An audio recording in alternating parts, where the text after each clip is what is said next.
अब दुनिया मुड़ मुड़ कर काशी देखेगी। अब काशी की तरफ भागेगी दुनिया और अब काशी से दुनिया में आएगी अध्यात्म की सुनामी।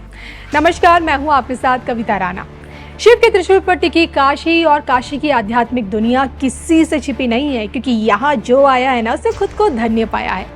क्योंकि गंगा किनारे बसे इसी काशी में बसते ही तीनों लोक के बाबा विश्वनाथ, जिनकी चौखट से होती है सदैव मोक्ष की प्राप्ति।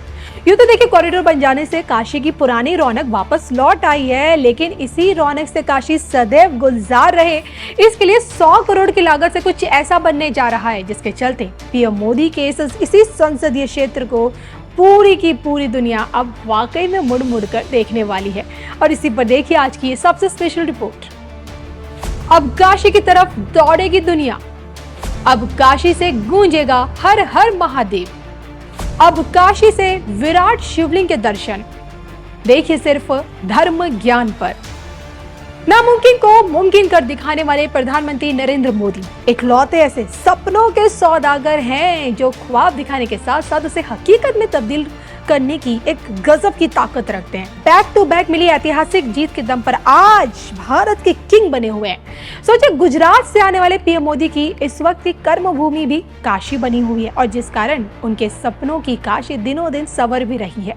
शिव की नगरी काशी के प्रति पीएम मोदी का लगाव कितना गहरा, इसका अंदाजा आप इसी से लगा लीजिए कि बतौर प्रधानमंत्री उम्मीदवार अपने करियर का पहला लोकसभा चुनाव लड़ने पीएम मोदी काशी आए, और काशी वासियों ने भी उन पर भरोसा जताकर देश की गद्दी पर बिठा दिया। शिव के त्रिशूल पर टिकी आज की काशी को क्यूटो बनाने के लिए अनगिनत ड्रीम प्रोजेक्ट्स चल रहे हैं, जिनमें से एक प्रोजेक्ट ऐसा है जिसमें 100 करोड़ रुपए की लागत से विश्व का सबसे बड़ा शिवलिंग बनने जा रहा है। अब देखिए, लोगों का लिविंग स्टैंडर्ड बेहतर हो सके और पर्यटक विश्व स्तरीय सुविधाओं का लाभ उठा सके, इसके लिए वाराणसी नगर निगम धौलपुर जलकर विभाग द्वारा 20 एकड़ जमीन पर 100 करोड़ रुपए की लागत से दुनिया का सबसे ऊंचा शिवलिंग और भव्य अर्बन पार्क बनाने जा रहा है।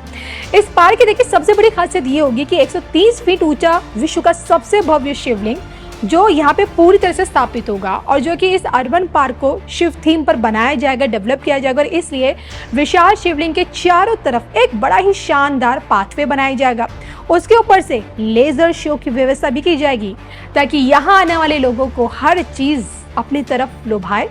और इतना नहीं, बच्चों के मनोरंजन के लिए तो पार्क में हाईटेक झूले, सुंदर गजीबो और एक बेहतरीन फूड कोर्ट भी यहाँ पे बनाया जाएगा। यहाँ तक कि एक अत्याधुनिक प्लेनेटोरियम यानी कि तारा मंडल भी यही इसी अर्बन पार्क में लाने की तैयारी है।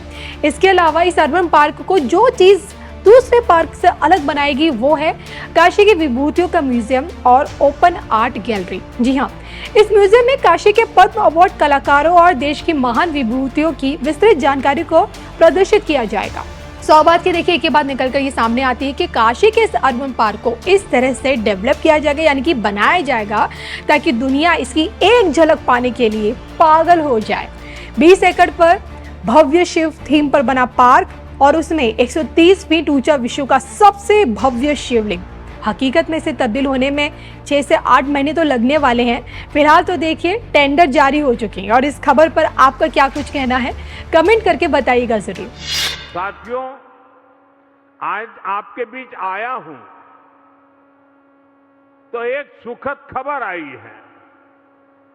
मैं तो आज सुबह दिल्ली से निकल चुका था, लेकिन अभी जो आंकड़े सामने आए हैं, जो खबर आई है, वो सचमुच में प्रसन्नता करने वाली है। और मैं भी चाहता हूं ये खुशी आपके साथ भी बांटूं। आज जो आंकड़े आए हैं, उन आंकड़ों से साफ है कि भारत की अर्थव्यवस्था की नींव कितनी मजबूत है। वर्ष 2025-26 में, यानी जो फाइनेंशियल ईयर पिछला पूरा हुआ, वर्ष 2025-26 में भारत ने 7.7% की ग्रोथ रेट हासिल की है। 7.7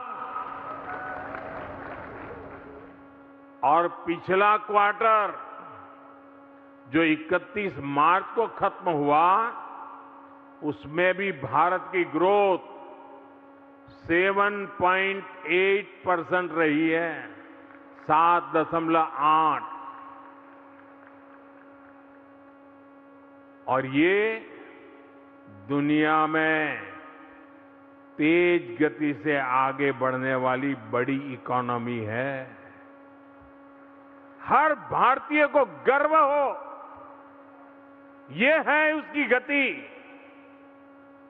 आज देश जिस रिफॉर्म एक्सप्रेस पर चल रहा है, आज देश में इंफ्रास्ट्रक्चर का जो इतना विकास हो रहा है, गरीब कल्याण को लेकर इतने बड़े स्तर पर जो काम चल रहा है, इन सारे प्रयासों का परिणाम है कि आज देश बड़ी इकोनॉमी में सबसे तेज गति से आगे बढ़ रहा है। और हम सब जानते हैं, दुनिया संकटों में घिरी हुई है। सारी दुनिया की अर्थव्यवस्था सवाल ये निशानों के नीचे दबी पड़ी है। वैश्विक संकट के इस बुरे से बुरे दौर में भी 140 करोड़ देशवासियों के सामूहिक प्रयासों से भारत खुद को संभाल तो पा ही रहा है, लेकिन साथ साथ सबसे आगे रहने में भी उसके प्रयास सफल होते जा रहे हैं। मैं देशवासियों को आर्थिक क्षेत्र की इस नई ऊंचाई को प्राप्त करने के लिए बहुत बहुत बधाई देता हूं, और मैं देश को फिर आश्वस्त करता हूं कि देश दुनिया भर में चल रहे इन संकटों का सामना करते हुए रिफॉर्म, परफॉर्म और ट्रांसफॉर्म के रास्ते पर ऐसे ही दृढ़ संकल्प के साथ तेज गति से आगे बढ़ता ही रहेगा, ये मेरी देशवासियों को गारंटी है।